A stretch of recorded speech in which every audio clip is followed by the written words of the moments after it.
You're telling me my precious daughter, Emily, is getting married to a guy who graduated from an online high school. I was at a loss for words when I went to report our marriage to Emily's father, a practicing physician who has been successful in his own clinic. I was met with fierce opposition, his face turning beet red. No way, no way, no way, no way, don't be ridiculous. Emily will not marry someone like you. Emily's father was furiously scratching his head, clearly enraged. You could even hear the grinding of his teeth, as if he was biting down hard. Emily is my precious, precious only daughter, and you expect me to give her to someone with such a low education. If she marries a lowlife like you, even our grandkids will turn out stupid. Absolutely not. His voice cracking in places, he yelled at me. Having dated Emily for a long time, I had assumed her father would give us his blessing, but at that moment, I couldn't respond. Overwhelmed by the situation, Emily ran out of the house. Neither Emily's father nor I could have imagined the situation that would arise in a few years, far beyond any disagreement. My name is Addie. I've been childhood friends with the girl next door, Emily, playing together since we were little. I'd go over to Emily's house to play, and she'd come over to mine. Close to graduating from preschool, we were sitting on a sofa at her house eating ice cream, when we made a promise: let's keep eating ice cream on this sofa when we become elementary students. Not just as elementary students, even when we become adults, even when we're old. Let's get married when we grow up. Yeah, those are some of the good memories of the promises we made. Emily's mother and my mom always warmly watched over us being so close. Emily's mother passed away unexpectedly when we were in elementary school. The cause of her passing was cervical cancer. During the funeral, Emily clung to her mother's casket, crying the entire time, and seeing her like that made me cry buckets too. And while crying, I apparently told my mom, "I'll protect Emily." I don't remember saying it, but as Emily became gloomy without her mother, and I spent every day comforting and being with her, I truly started to feel the need to protect her. Emily's dad, called Robert, was a doctor well trusted in our local community in a place that could be compared to a well-known suburb in Illinois. Though primarily an internal medicine physician, he would also see us for head injuries or other ailments and help decide whether we should go to the larger hospital in town.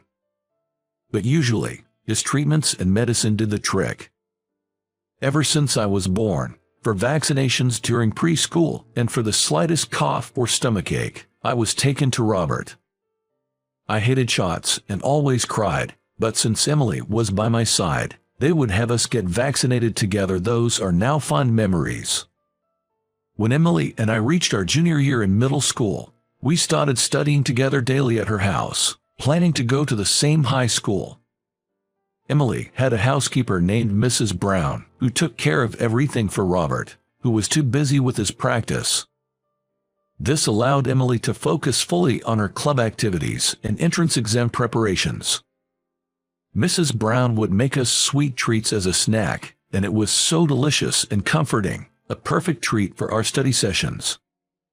Thanks to our perseverance, and perhaps the sweet treats, we both passed the entrance exams to the most prestigious high school in a location similar to the outskirts of a big city like San Francisco, reached by a combination of bus and train. Both my parents and Robert were thrilled with our success. By this time, Emily had fully adapted to life without her mother. Mrs. Brown's cheerful presence was likely a big help. In elementary school, Emily often showed tears, but now she rarely ever cried, showing me her bright smile every day. And yet, this time, it was my fault that Emily's smile faded. It was the winter of my freshman year in high school.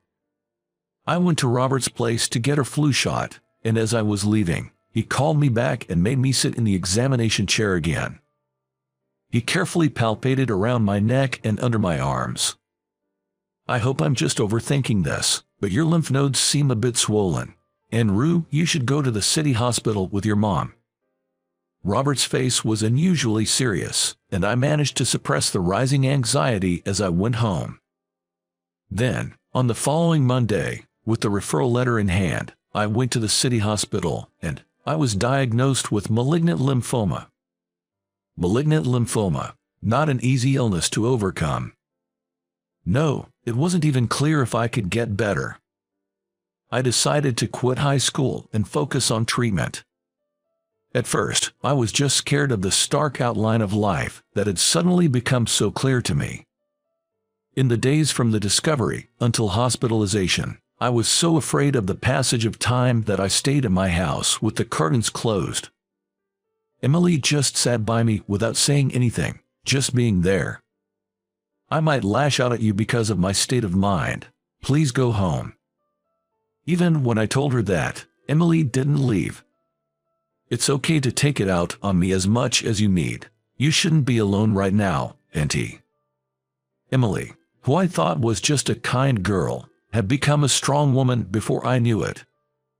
And for me, who couldn't bring myself to leave my room, she brought me meals. I don't want to eat this. I knew that my mom was worried about me and made nutritious food. She was trying her best because once I was hospitalized, I wouldn't be able to eat her home cooking for a while. But still, I said that. You don't have to eat it all, just try a bite while it's warm.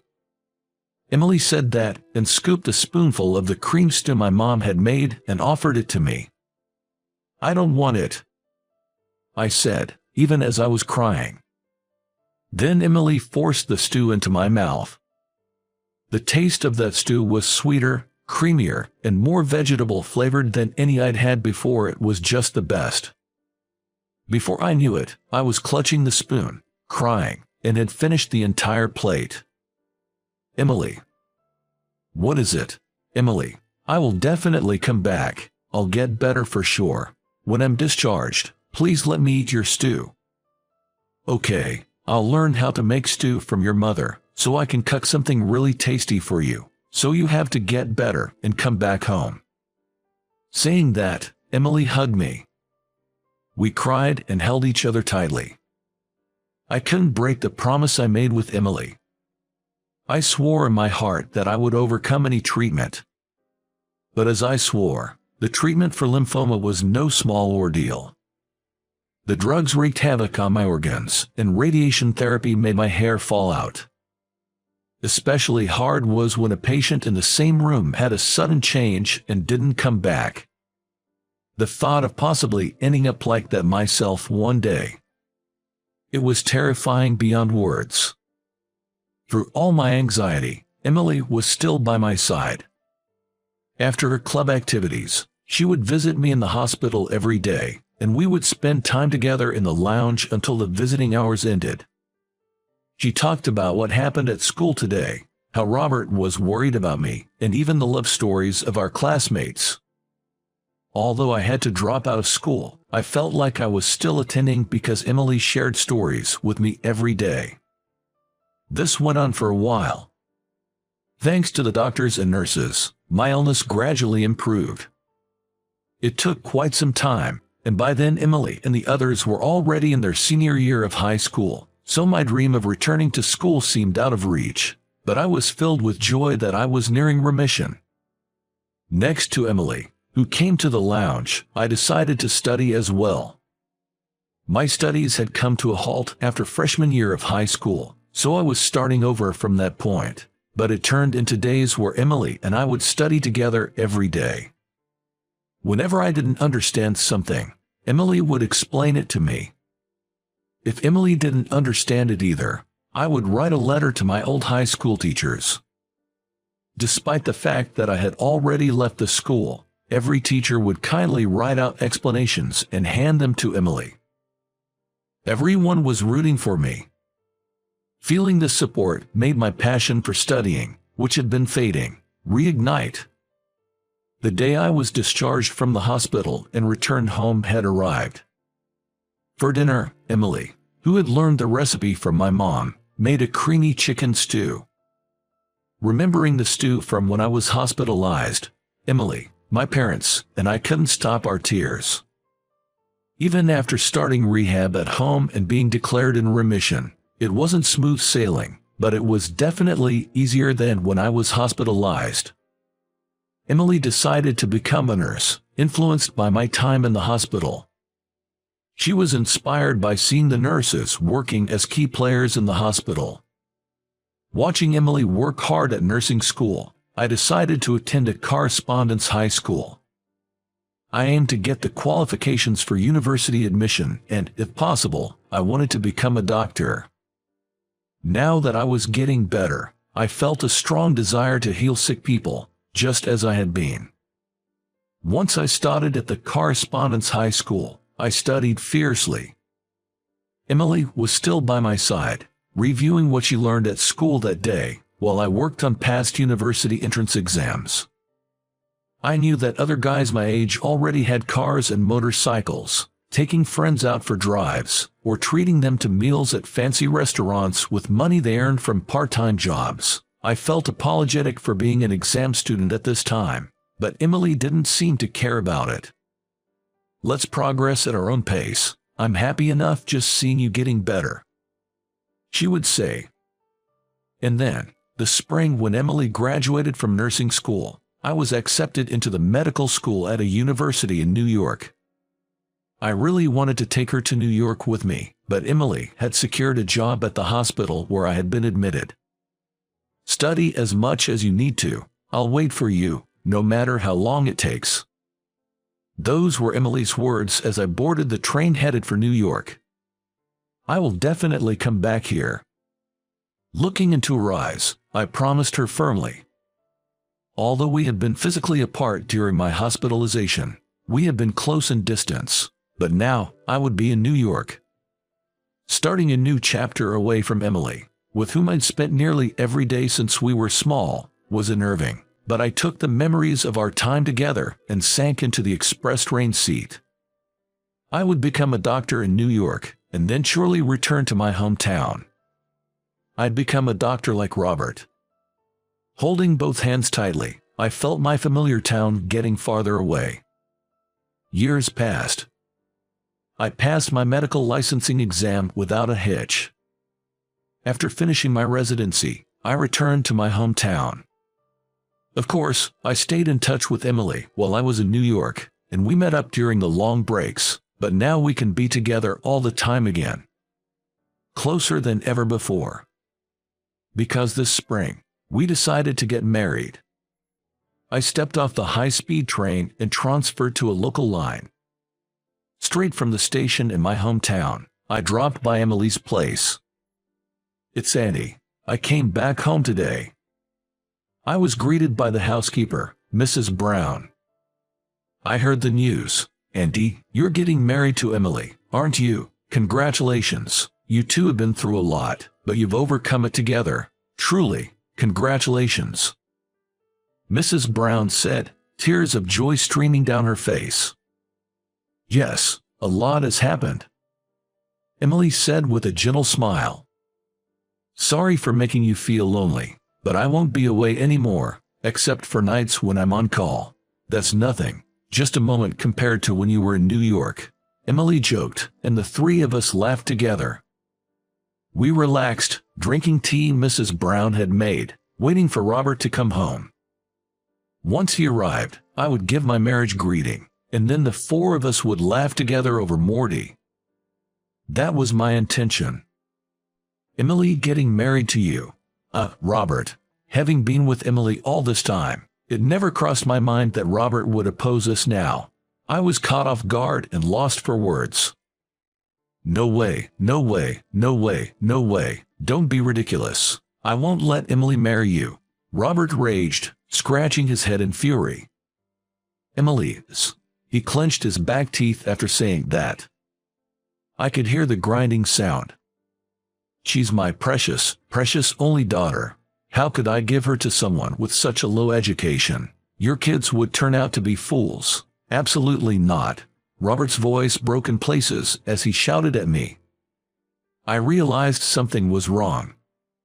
Although we hadn't met recently, I've known Robert for a long time. He really isn't the type to say such things. "Dad, Emily stood up with a clatter. How can you say such things to Andy? Just because you have a graduate degree. Calling him low-educated makes no sense. You know we've always been together, Dad. I can't believe you would say such things. Unbelievable. With that, Emily stormed out of the house, her face flushed with anger. That's right, Robert. You know how much these kids care for each other. Emily's right. I know that. I do know that. Mrs. Brown agreed, but Robert just shook his head with his eyes closed. Robert, I tentatively called out to him. Understand me. Just understand my feelings, he said. Then he went into the back room and slammed the door. Mrs. Brown seemed unaware, and Emily was no longer in the house, so I think I was the only one who noticed Robert was holding something back. He was probably holding back tears. His voice was choked up at the end. I didn't understand why he was crying, but I knew what he said to me wasn't what he meant. Maybe he was thinking about the time when I relapsed. He didn't want Emily to go through that hardship. Mrs. Brown, I'm going to look for Emily. I can't even apologize enough. I never would have thought Robert would say such things to you, Andy. Still, you're going to look for Emily. I don't think Robert meant to say those things. He's not that kind of person, and he was a little teary at the end. I think something's up. Please stay here for him, Mrs. Brown. I'll go find Emily. I left the house. It was March, yet still chilly. I ran to the places where Emily might have gone without even a coat. I found her at the second cafe I checked. Emily apologized repeatedly for making me feel bad. I just told her to come home, but she shook her head. And so, Emily started living alone near her workplace. Several months later. Recently, Emily, who had not been feeling well, called to say she was hospitalized. I rushed to her room. She said she had felt dizzy and came to the hospital, only to be admitted for testing. It seems she had severe anemia, and it was decided to investigate the cause. Hope it's nothing serious. I was on call that day, so during my breaks, I stayed in touch, hoping the tests would reveal nothing. But soon I got the call. Stage 2 cervical cancer was found. Emily was putting on a brave face, and although it was early stage, it was the same disease that took her mother. She couldn't help but feel anxious. Keeping in touch frequently, I spent time up until the end of my workday. As soon as I finished my work, I head to Emily's hospital room. To my surprise, Robert was also there.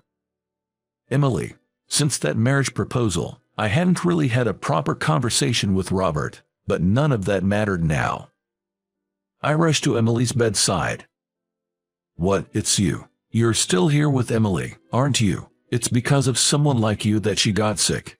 Robert, no, that's not right. You shouldn't say such things to the doctor. A junior doctor who seemed to have been explaining Emily's condition to Robert hurriedly tries to stop him. I'm terribly sorry, Dr. Bennett. He has been quite confused and upset. You don't have to use such formal language with this guy.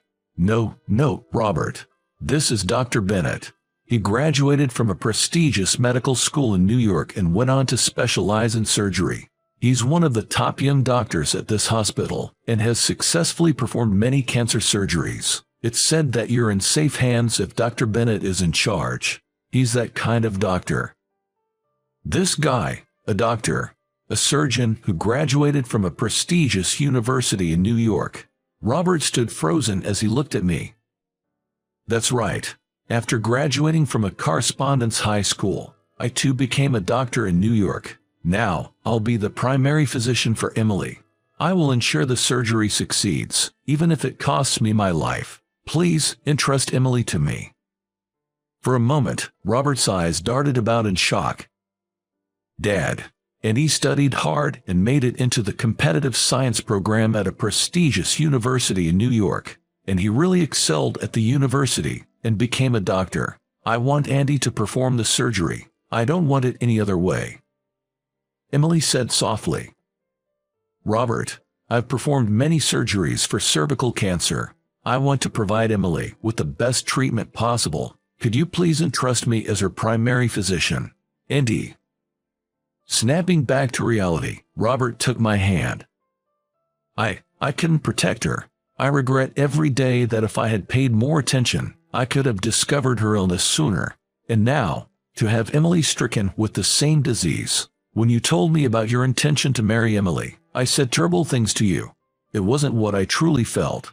I just couldn't bear the thought of letting Emily go. I wanted to keep her close, but with you, Andy, I had no reason to object. I thought I had found one reason to oppose and said those things. I don't know if it's too late to ask for forgiveness now, but I do want your forgiveness. Robert spoke with a choked voice, gripping my hand tightly. Robert, please don't worry. I knew that wasn't what you really felt. And Emily, she was angry, but deep down, she loves you very much. That's why she contacted you immediately after finding out about her illness. Let's fight this disease together. The junior doctor, who had been explaining the test results, seemed to read the situation and left the room ahead of us. The three of us joined hands, promising each other a successful surgery. After that, given Emily's youth, the surgery was performed promptly. I was the surgeon, and the operation was a success. 5 years had passed since then. As her primary physician, I judged the chance of recurrence to be extremely low and concluded her treatment. Once again, Andy, thank you for saving Emily, and for the awful things I said to you. I want to apologize again. Robert said, bowing deeply in the car on the way back from the hospital. No, Robert, please lift your head. What I did was merely my duty as a doctor. Besides, I learned all of this from you. Watching you dedicate yourself to community health care inspired me to become a doctor. If Emily's illness is cured, it's thanks to your efforts. And you saved my life, too. If you hadn't noticed the swelling in my lymph nodes when I was in high school, I wouldn't be here right now. We shouldn't talk about that time, Andy. Emily interrupted, tears welling up at the memory. And there's no need for apologies, really. I knew at that time you didn't mean those words, and Emily was ready to marry me even without your blessing. But I was the one who said we should wait a bit longer. Is that so? That's a relief, Emily. It's good that Andy was there for you, Andy. Please continue to look after my daughter. And so, our marriage, after a long wait, finally received Robert's blessing. We decided to hold the wedding in the courtyard of Robert's clinic. There were wedding venues in our hometown, though they weren't exactly modern. There were plenty of options if we went to the state capital, but that would have inconvenienced the guests. So we settled on the beloved clinic with many cherished memories, a place loved by the community. Robert attended the ceremony holding a photo of his late wife, and many locals came as well. Of course, many of my classmates from elementary to high school attended, making it an unforgettable wedding. I will officially take over Robert's clinic next spring. And of course, I plan to have Robert work with me part-time for a while. I will learn the ropes of community healthcare from him. I aim to become a family doctor who is as trusted and loved by the community as Robert. The real start begins now.